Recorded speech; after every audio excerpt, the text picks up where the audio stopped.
What's up, you guys, and welcome to YML Gaming. In this video, I'm going to be showing you guys part 2 to Call of Duty World War II multiplayer. Now, when you first spawn into multiplayer, you're going to be put on this base. And in this base location, there are a ton of things that you have to do or that you need to do to get yourself familiarized with this part or this aspect of multiplayer. Now, you can visit this base anytime you choose to in multiplayer by exiting lobbies, and it'll take you straight into this area where you can actually interact with other soldiers in this area. You can inspect them, you can do shootout challenges. Seems pretty cool how they've incorporated this into Call of Duty. You can do a lot in this area. So we're going to check out a couple of things that you need to pay attention to. I'm going to show you guys how to get contracts, to get certain collection items unlocked and things like that. So let's head over to Major Howard, and it says there he has orders available. So let's go ahead over here, and if you hold square, it'll open up a menu that shows you orders that you can select to try to accomplish within multiplayer to receive rewards. Now, based on the difficulty of these, the rewards will be higher or lower, say less or greater in value.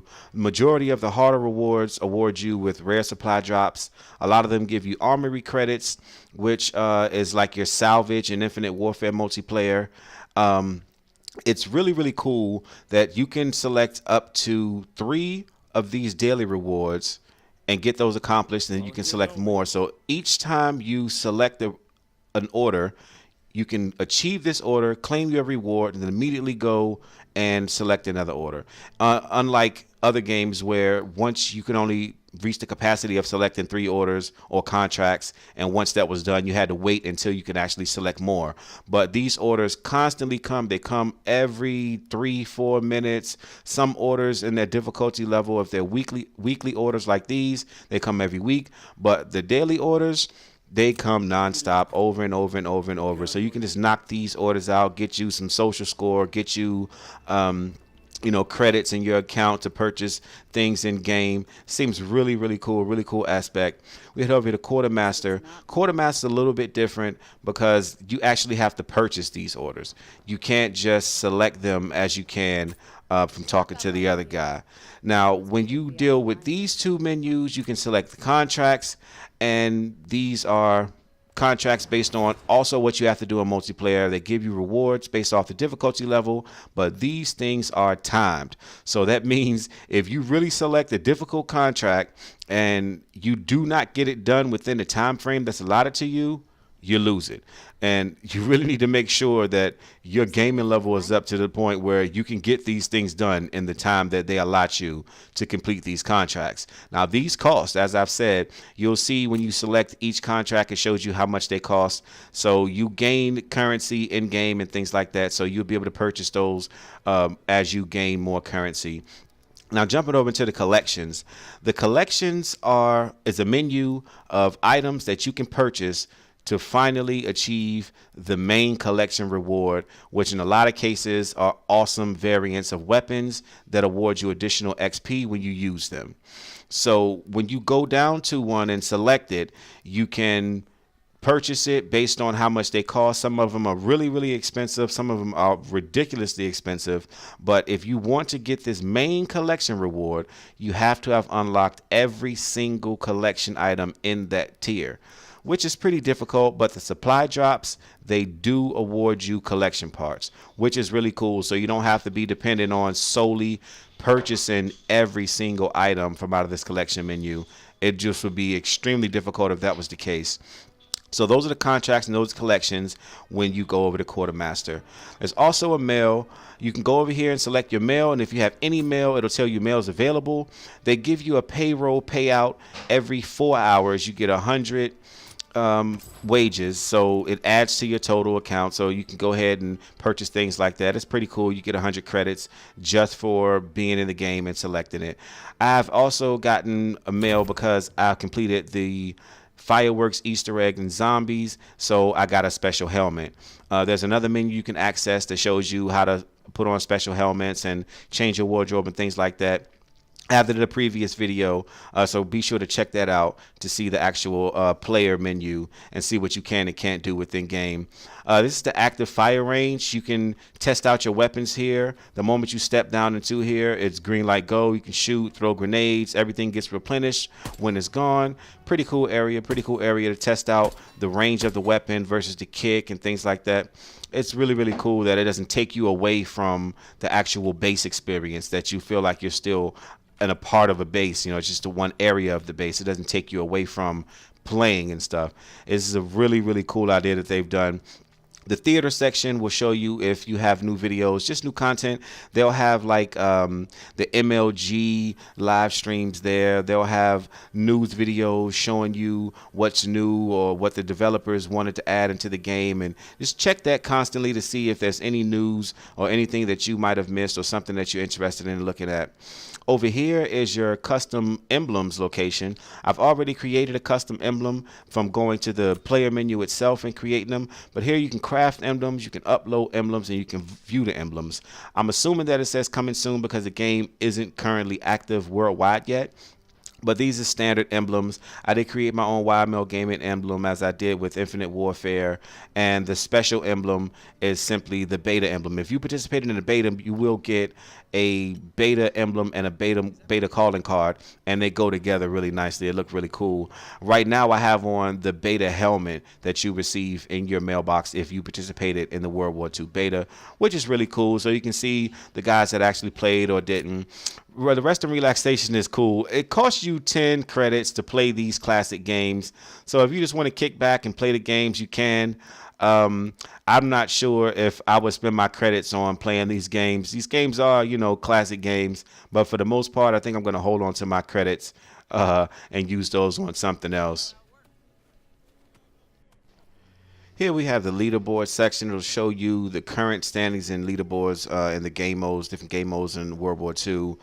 So you can check those out if you want to see if you've placed anywhere on this board, which is a really cool aspect to see. If your friends say, hey, I'm number 5, I'm number 6 in the world, you can actually go see and check it out and see which place you are. Right now, these are the current leaderboard standings when I created this video. It's a pretty cool aspect in the game. You don't have to actually go and select the leaderboards and wait till it loads and scroll up. And you can just check back to see if you make top 10 or if you make top 20. It's a pretty cool feature to have in the game. This base just looks amazing. I just wanted to show you guys that front area. It looks like an actual base, man, like something the people are preparing for war. I love this part of the game. It's just so exciting they put this in.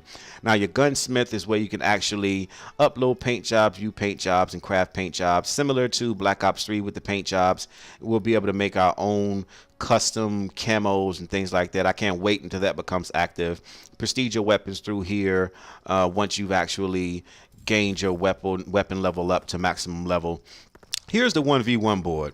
This is going to be very interesting because all you have to do is enter the 1v1 queue and it'll put you on a list, and the moment you get to the top of the list, you'll be challenged for a 1 versus 1.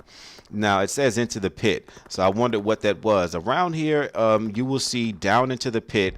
It looks like an obstacle course area, but what I'm guessing is this is where you will be having your one-on-one battle. So you'll have cover to duck and hide from. You'll have, you know, barriers you can head glitch on or get prone behind. It seems like a really cool feature to have in the game. They have really outdone themselves with this aspect of World War II multiplayer. I can't wait to actually jump into some 1v1s with some guys, man. It should be really, really fun. I'll definitely be bringing that footage to y'all when I do my first 1v1. It will definitely be on top of my list to upload. Hopefully I win. I haven't done any 1v1 since Modern Warfare 3, so that would be pretty interesting. Now up in the top left hand of my screen, you see the current missions that I have to accomplish here in order to receive rewards, and it says that I need to go ahead and enter the Scorestreak Training through the tower. So let's jump into that and see what that's about. You'll have these as you play, and as you come into multiplayer onto this base, you'll see tasks and things that they actually want you to accomplish each time you come in, which is pretty cool. So what this is a way for you to test out every single score streak within Call of Duty World War II multiplayer, which is really good. They have all the enemies coming in one location. down the same path so you can test out your score streaks and see which one you would like the best and how you use it the best way. I just wanted to show you guys like the power of some of these score streaks when you actually have enemies forced into one area. I'm telling you right now, in multiplayer, that isn't going to happen too often, but this is a cool feature to have, so you can actually see which score streaks you might want to use and things like that. I did a couple of these to show you guys. I had a score streak video online. I don't think I'm putting it back online because the score streaks are already out now. A lot of people are going to have the game in a day, and through this feature here, you'll be able to see every single score streak in game, and which ones that you like the most will be the ones you'll try to accomplish to achieve within multiplayer. What I did like about this is that you can actually see how the fire damage on this fire strafing run just continues to melt enemies. The fire lasts for a very long time, and in multiplayer, if one of these get called in on you, it will really lock down a section of the map for about 10 seconds, which will force you and your allies or your teammates to take a different route. So you could really do a lot with that one. Once you're finished testing out your score streaks, just press Options, scroll over to Leave Training, and select Leave Training. It'll put you back at the spawn of the HQ home base.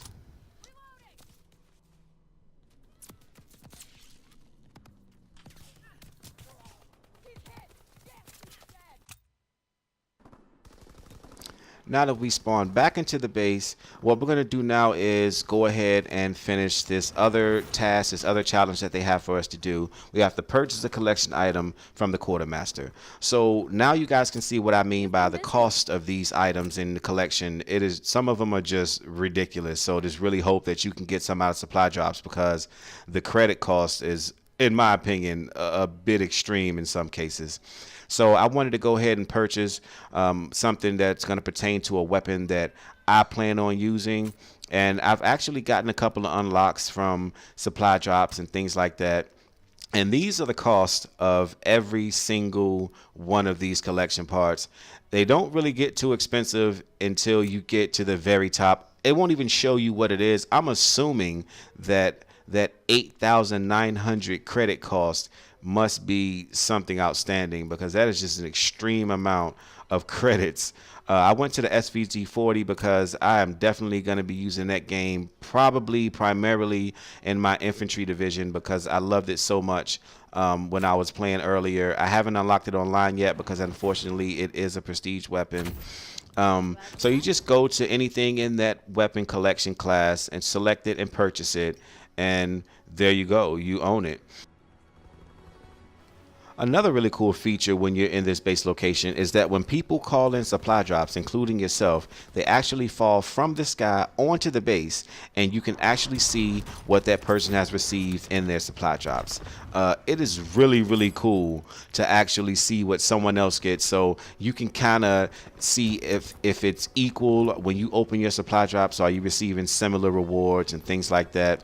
There's always people in here dropping supply drops around you, so it's really fun just to watch and see what they get. Some people get really good things, and some people get common things, but the supply drops that I've opened so far have been pretty good. I've gotten really good variants, I've gotten camos, I've gotten really cool stuff out of the supply drops, to include emotes. When you saw this guy there with the clapping and jumping and hooraying, you'll see a couple of people running around with different gear and things on like that. When you go to your dossier menu, you can actually select what you want to wear as far as helmets and things like that. When you press Options and go to your orders menu, you can actually see which orders that you have available. Like I said, it will only let you have 3 daily orders at a time, 3 weekly orders at a time, and 3 contracts at a time. But once you've completed those, you can simply head back to the base and purchase more contracts or select more orders. The social will show you everyone that's at the headquarters base, which is really cool. You can send friend requests, you can message these people quickly, you can mute people because a lot of people come into the base. If you're in game chat, the audio plays for every single person in the vicinity of you on that base. So you definitely want to see who's making all the noise and get that noise cut out when you're playing. I went ahead and switched my helmet over to my zombie helmet for completing the firework Easter eggs on the final Reich. It looks pretty cool. It has a bunch of bullet holes in it and it's split across the front. This is the menu that I keep referring to, the player menu, where you can select different aspects in the game, your calling cards, your emblems, challenges. The calling cards are pretty standard and standard. The Overlord calling cards, you get those out of supply drops. So far as I can tell, this is the only way you can get those is from supply drops. Of course, the challenges is what you need to accomplish to be rewarded these calling cards. Some of them look really, really, really good. I can't wait to jump into doing some of these challenges and getting these calling cards unlocked. The special is the beta calling card I was telling you guys about earlier on. The emblems are pretty much the same. The stock emblems, the custom emblems, and so far the only special emblem that they have is the beta emblem. Once you combine the beta emblem with the beta calling card, the star is complete and you have one complete banner and emblem. It looks really cool.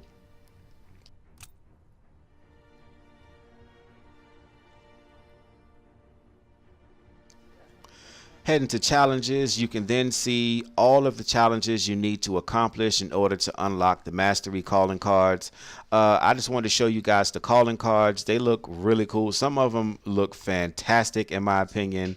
I'm so glad that we all have these meme calling cards at our disposal now. They were a really cool feature in Infinite Warfare, and I'm glad that Sledgehammer Games has decided to make every single mastery calling card an actual meme type calling card. It gives us something to look forward to. When you select a certain tier within the challenges, it'll show you exactly in greater detail what you need to do to accomplish getting that part of the challenge unlocked. When you head over to divisions, it'll show you the division calling cards that you get once you've prestiged or done certain challenges within each division. Let's go ahead and jump over to the Scorestreak Challenges. They're what they've always been. They're, the challenges you have to accomplish using score streaks within Call of Duty. These are going to be pretty difficult in my opinion, because as I've been playing multiplayer, it has become extremely difficult to actually get those really good score streaks called in. The competition is fierce, and the weapon balance, like I said in my weapons video, it is extreme. You can go down from the easiest thing. The weapons put you down. Each class has weapons that put you down easily. So maintaining that momentum and carrying on your score streaks or your kill streaks to get those score streaks actually called in is one thing. To continually do that is going to be a process that I can't wait to jump into in multiplayer. Here we have our game mode calling card challenges. They're the same as they've always been in Call of Duty. Play a certain amount, get a certain amount of wins, do certain tasks within. You can select each one of these and they'll tell you in greater detail what each challenge is. Last but not least is the prestige challenges. None of these challenges will be available to you until you actually prestige. As of yet, I've seen a couple of people that are actually prestiged already. Which is pretty good in my opinion, not having the servers being what they need to be at this point. But these are the challenges so far. I'm pretty sure that they will release more calling cards and more things and supply drops that you can purchase to get all types of new stuff. I can't wait to see what they do with this game. So far, I'm completely astonished with the entire HQ base setup. That feature alone is just so much fun, and getting into it and running around and actually getting to interact with other players in the game other than just lobby chats and checking out their profiles and things like that. You can actually interact with these players. I find that to be amazing. Once you've completed any orders or any contracts and you've received XP as a reward, you can scroll down the soldier menu, you can go to active boost, and it'll show you how much XP you actually have as a bonus and the time remaining on that XP. I believe they do stack. I've gotten rewards up to 20 minutes XP, 10 minute XP. It's actual in-game playtime, so don't worry about losing your XP while you're on the base or in the menus and things like that. The division prestige is really cool. Once you've leveled your divisions all the way up to max, you can then prestige your divisions, which will gain you access to the division prestige weapon. In my case, the SVT 40 is in the infantry division, so I will be playing in the infantry division a lot just so I can gain access to the SVT 40 and bring you guys some cool content with that gun, and also showing you how you division prestige and things like that. Well, I know this was a long video, you guys, but I wanted to be thorough. I really hope you guys found this video helpful, man. As usual, if you're new to YML Gaming, please hit that sub button, man. Smash that like. Leave comments down below. Let me know how you guys feel about this and what are your thoughts on this HQ base. As always, thanks for watching, and I'll catch you on the next video.